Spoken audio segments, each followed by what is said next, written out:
Hey guys, it's me. We're back for another Kerbal Space Program video, and today is part 2 of my Dres colonization video series, also known as Make Dres Great Again. Today we are going to be launching a command station, which is going to serve as basically a hub, an orbital hub between the surface of Dres and any other destination in the Kerbal system and beyond, perhaps, maybe, who knows.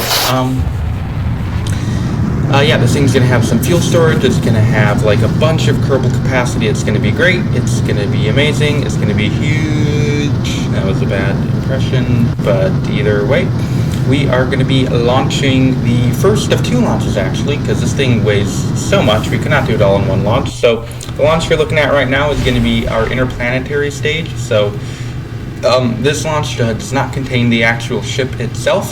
That will come in a few minutes, but this one will feature the nuclear stage, basically, which is going to get the ship from low Kerbal orbit to low Dres orbit, which is where it is going.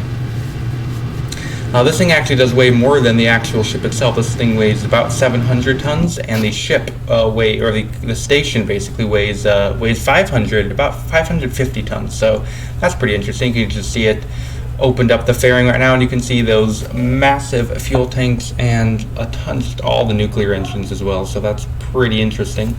And we're pointing very, very steeply because the thrust-to-weight ratio is not good at all. We're using Rhino engines. They are very powerful, but this is a lot of payload we're taking. But we do get our way up to orbit. We're going up to 150 kilometers orbit, just because just stay on the safe side, because our thrust-to-weight ratio, despite having like 30 nuclear engines, there's 9 on each. 9 times 5 is 45. So there's 45 nuclear engines. Despite having all that, we still only have a 0.21 thrust-to-weight ratio. So I just decided to, when we have the whole thing docked together, so I decided to stay on the safe side and basically just go for really high orbit. It's a little inefficient, but who cares? This is KSP. Efficiency doesn't matter. You can always just add more fuel tanks, but that does lag the game. So, maybe it is a trade-off. So just drifting up into orbit, and then we're just going to do our orbital insertion burn, and then that'll pretty much be it once that's done for this payload. And then we're going to be getting ready to launch the main ship, the main command station, in a very, very quick second here. And this thing is pretty big. It's actually one of my favorite creations I've ever made in KSP. I'm very happy with how it turned out. I honestly doubted my ability to kind of make a cohesive thing. But I just started throwing crap together, and eventually I got something that looked like that, which kind of looks like a plane. It really looks like a plane. So, who knows? Maybe I just wound up making a plane. I don't know what I'm doing. I actually did experiment with seeing how this thing would, if I tried to land it on Kerbal, what would happen? Nothing. No, bad. Do not do that. This thing will not land. It is a spaceship. That is what it is. It is a ship that is meant for space and command. It's a station, basically. A station that is now flying. And you also notice a really, really bad frame rate, but that is now fixed because time warp or time lapse. It's still bad on my end, obviously, while I was recording this. But you guys have the glory of time lapse as we gracefully-ish can launch our way up into orbit. This thing also does not have great TWR, the rocket, but it has much better than the last one. But so we're going to actually fly a little more normal of a profile that doesn't involve as steep of an ascent, because this second stage has vectors instead of rhinos, just because I figured, we can always just power through it. And, we're not losing a horrible amount of efficiency by using vectors. We are losing a little bit, but, what can you do? So now we're going to be just peeling away the outer tanks, which almost explode my center core, but that is, you didn't see anything there. That we had a very graceful separation. So we're just going to be this is burning these 16 vectors, which burn for an absolute eternity, because I don't know, they just felt like burning. Burny. So burning all the way up. This thing actually does not get us that far. It gets us pretty close to orbit. Not close to orbit, but further than the other bottom stage should. I don't know really what I'm talking about, but We're going to get ready to stage that away now, nonetheless, and stage. And oh, that's not what we want at all, is it? Accidentally fired the engine that is on the command station itself, and just completely exploded it. So we'll just go ahead and take out the trusty F9, and we'll try that again. So we're just finishing up the rest of our burn once again on that bottom stage, and then we are going to actually have our staging set up correctly. We have to remember to check your staging, as one Scout Manley did once say. And there it goes. Basically, that was a much more clean separation. We can get back in the time lapse and get our way back into orbit and get ready to do the docking procedure for the command station. So that'll be some good fun, won't it, guys? The docking was not very fun because this thing is, as you can probably tell, very big thing. So it does that, like the entire nose cone area basically is just full of reaction wheels, and it still takes an absolute eternity to. I feel like I've said that a lot, but either way, it takes forever to turn. So I don't know what's going on below us. It's like the stage that we expended is just frozen. I don't know what's going on there, but it's the Illuminati, guys. Illuminati confirmed. Oh my gosh, it's Putin down there, or Putin and Kim Jong-un. They're in cahoots. They're in cahoots to take down Jeb and Bill because they don't want Dres made great again. Well, maybe Putin does. I don't know, but probably not Kim Jong-un though, or China. But there's no China in this. I don't know what China will be. China will be in this hypothetical universe. Maybe it'll be Jewel because it's big and China's big. I don't know what I'm talking about. So I should probably talk about what's on screen, shouldn't I, guys? Just doing an orbital insertion burn with the command station. It doesn't have a name, so if you want to give it a name, feel free, or don't. Either way. I would like to also take this opportunity while nothing horribly interesting is happening, just a docking, just to say I am very happy by how the channel has been doing. I'd like to thank everyone for the support. We've been getting a lot of subscribers, a lot of views, a lot of likes, a lot of comments. It's been great. It's been great interacting with all you guys, talking, and we exploded again. The Kraken really does not like this craft, even though that first time was my fault. The second one was just time lapse being time lapse, or time warp. I get time warp and time lapse in there. I'll try and say it properly, but either way, yeah, I would like to thank you guys very much. It does, yeah, it does mean a lot, and the channel has been growing like I said, like crazy. So yeah, thanks guys, and if you haven't subscribed, I don't want to make you feel like I say I'm asking for it. So if you want to subscribe, helps a lot. Thank you. If you have subscribed, very much thank you. It does help a lot because I do have a goal to try and get to 1,000 subscribers by the end of the year, and if we continue on the track that we're going, it actually is going to be possible. I did not really think it'd be doable, but it seems like it is. So if you feel like subscribing, do subscribe. If you don't want to, don't. Or you can maybe just subscribe for now, and then when the end of the year comes, you can unsubscribe and say you helped with the goal. But don't do that. Please, just, if you like the content, subscribe. Or if you like the content and don't feel like subscribing, don't. I'm going to stop talking now and start talking about what's on screen, like I said I was going to do, and then started talking about other stuff a few minutes later. So we're just going to go ahead and do the docking now.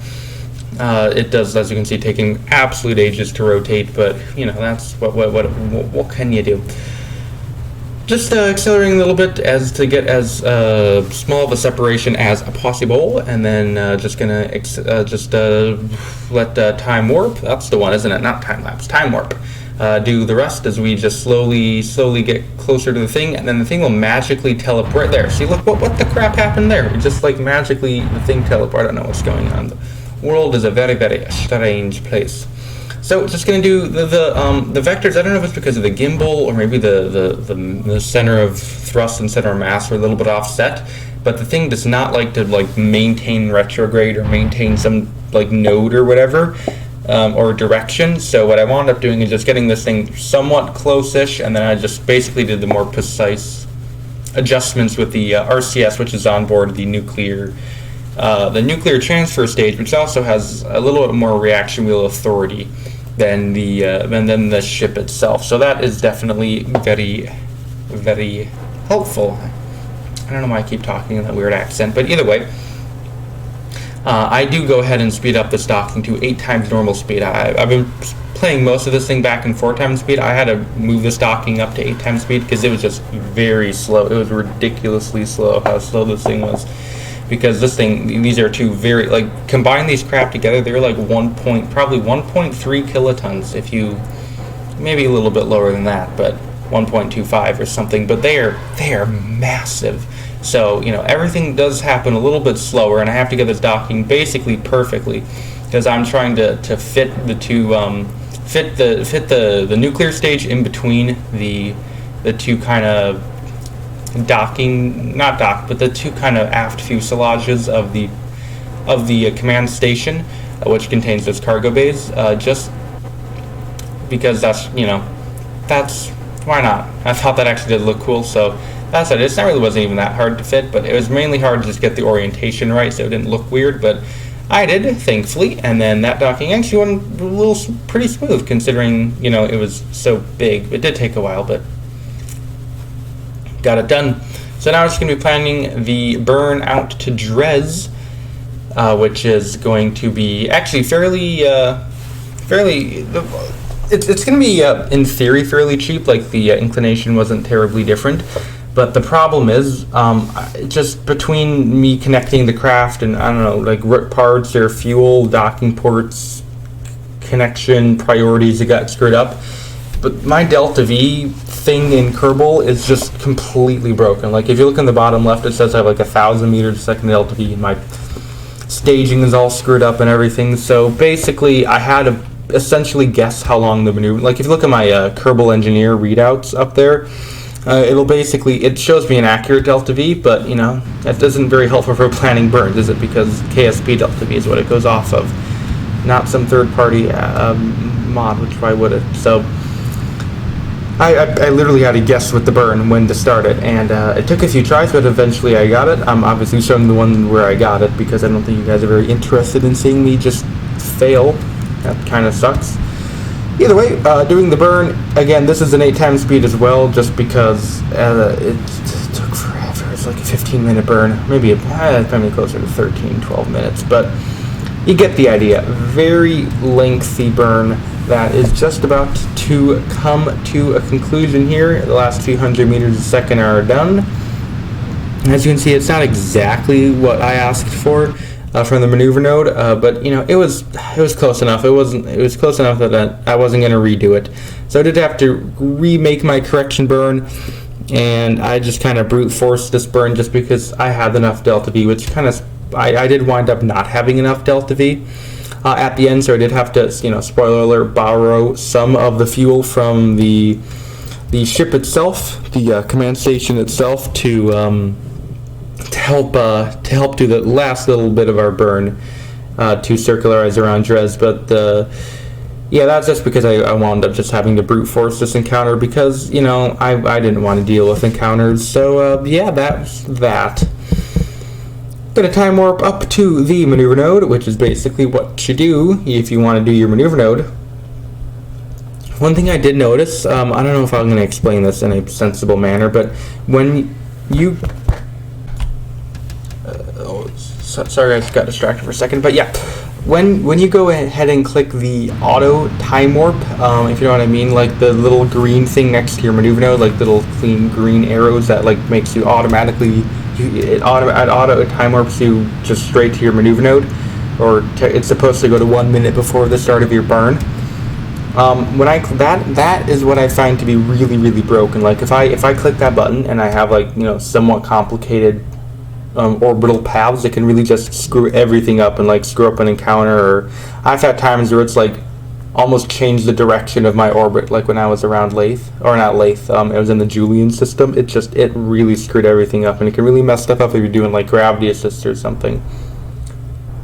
So what I have found as a semi fix to that is basically what I do is I get into time warp, like into max time warp or close to max time warp, and then I click on it. So I find if I click on it before I'm in time warp, it screws things up. But it screws things up less if I click on it while I'm already in time warp. So that's a bit of an anecdote of that probably no one cared about, because I don't know how many, if people have this problem, just let me know, because I don't know if this is a me thing or a what thing or a who thing, but it's an annoying thing.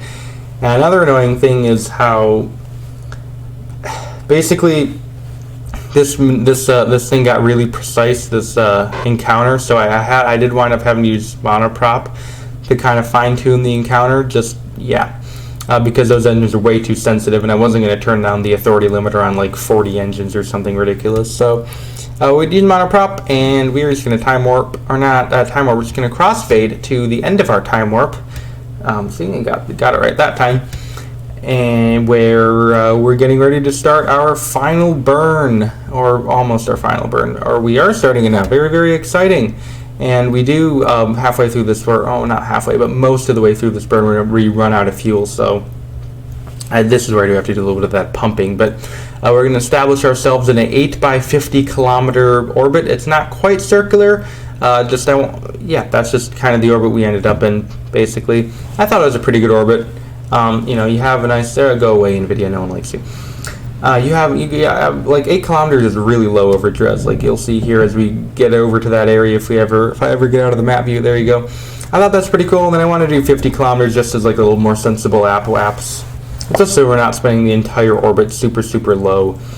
So I thought that was a good orbit to get ourselves in, and then we can get ready to get, like I said, here's the final burn, just doing that, and then we're going to do the deployment of all the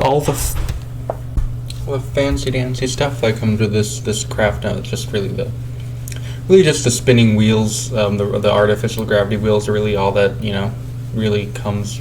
That's really our only big real gimmick, other than the fact that this thing is just stupid huge and runs at like 9 FPS, which is all the memes. It also has like those cargo bays in the back, which you can kind of see right in this shot. And it also has, as you can see, like those artificial gravity rings that we're going to power those up right now. And like I said, the cargo bays in the back, you can like fly a ship in there. It has some docking ports in the middle.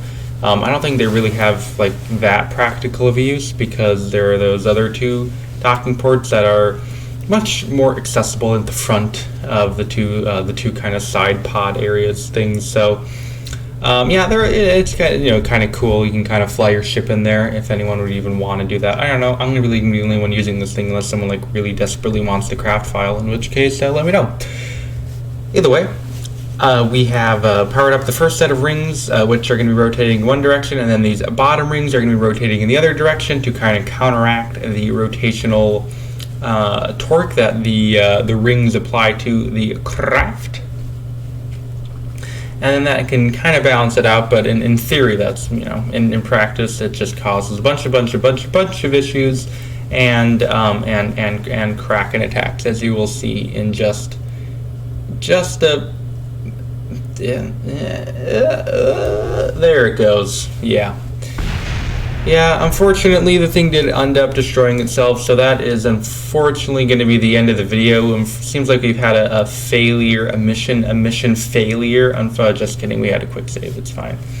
Yeah, that's going to be the video today. It is past 2:30 in the morning right now, so I need to get to bed.